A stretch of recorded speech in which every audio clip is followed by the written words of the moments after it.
낭독과 함께 성경 읽기 요한계시록 제9장 5월 5일 수요일입니다.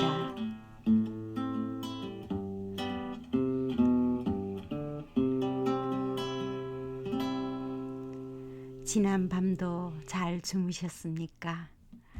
저의 어린 시절이 어린이날이 되니 생각나네요. 5월은 푸르구나 우리들은 잘한다. 생각나시죠? 오늘 요한계시록은 참으로 어려운 책인데요. 4가지 해석을 합니다. 과거주의의 관점으로, 역사주의 관점으로, 미래주의 관점으로, 상징주의 관점으로 보는데요. 아직도 2000년 역사에 하나의 해석으로 모아지지는 못한 것 같습니다. 그만큼 어려운 책으로 낭독과 함께 성경 읽기에서는 말씀을 그대로 받기를 원합니다. 또 초대교회에게 주신 서신으로 복음을 받고 전할 때 정말 심한 핍박이 있던 시절입니다. 처음이니까요. 하지만 지금도 세상은 불의와 불합리 속 이 말씀은 하나님 나라의 최종적 회복임을 말합니다. 많은 질문이 있죠. 어려운 인간의 삶이 인내로 승리하기 위한 책입니다. 6장에서 18장은 특히 대환란과 하나님의 진노 부분입니다. 어떤 진노 속에서도 사랑의 주체이신 하나님을 생각합니다. 태초에 천지 창조에서 새 하늘과 새 땅으로 가는 시 공간을 초월하는 하나님의 말씀을 통해 소망을 가지고 신앙을 지키는 우리들입니다. 1절로 들어가겠습니다. 다섯째 천사가 나팔을 불었습니다. 내가 보니 하늘에서 땅에 떨어진 별이 하나 있는데 그 별은 아비소스를 여는 열쇠를 받았습니다. 그 별이 아비소스를 여니 거기에서 큰 용광로의 연기와 같은 연기가 올라왔습니다. 그래서 해와 하늘이 그 구덩이에서 나온 연기 때문에 어두워졌습니다. 그리고 그 연기 속에서 메뚜기들이 나와서 땅에 퍼졌습니다. 그것들은 땅에 있는 전갈이 가진 것과 같은 권세를 받아가지고 있었습니다. 그것들은 땅에 있는 풀이나 푸성기나 나무는 하나도 해하지 말고 이마야 하나님의 도장이 찍히지 않은 사람만을 해하라는 명령을 받았습니다.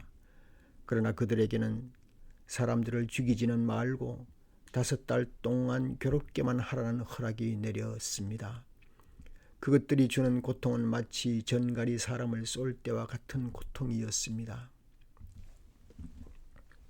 그 기간에는 그 사람들이 죽으려고 애써도 죽지 못하고 죽기를 원해도 죽음이 그들을 피하여 달아날 것입니다.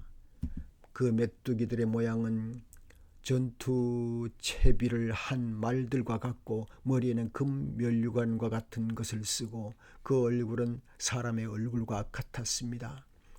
그리고 그것들은 여자의 머리털 같은 머리털이 있고 이빨은 사자의 이빨과 같고 새로 된 가슴마귀와 같은 가슴마귀를 두르고 그 날개 소리는 마치 전쟁터로 내닫는 많은 말이 끄는 병거 소리와 같았습니다. 그것들은 전갈과 같은 꼬리와 침이 달려 있었는데 그 꼬리에는 5달 동안 사람을 해할 수 있는 권세가 있었습니다. 그것들은 아비소스의 사자를 자기들의 왕으로 떠받들었는데 그 이름은 히브리 말로는 아바돈이요 그리스 말로는 아볼론입니다.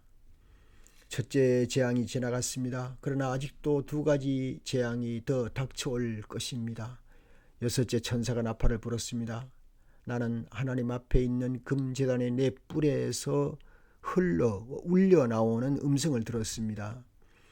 그것은 나팔을 가진 6째 천사에게 큰 강 유프라테스에 매여 있는 4천사를 풀어놓아 주어라 하는 음성이었습니다.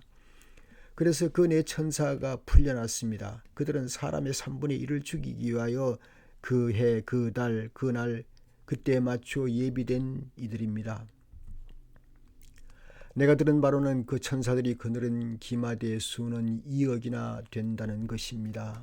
나는 이러한 환상 가운데서 말들과 그 위에 탄 사람들을 보았는데, 사람들은 화홍색과 청색과 유황색 가슴마기를 둘렀고, 말들은 머리가 사자의 머리와 같으며 입에서는 불과 연기와 유황을 내뿜고 있었습니다.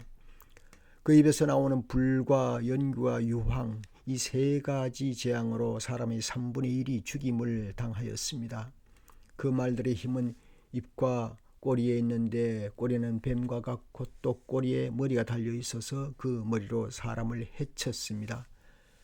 이런 재앙에서 죽지 않고 살아남은 사람이 자기 손으로 한 일들을 회개하지 않고 오히려 귀신들에게나 또는 보거나 듣거나 걸어다니지 못하는 금이나 은이나 굴이나 돌이나 나무로 만든 우상들에게 절하기를 그치지 않았습니다.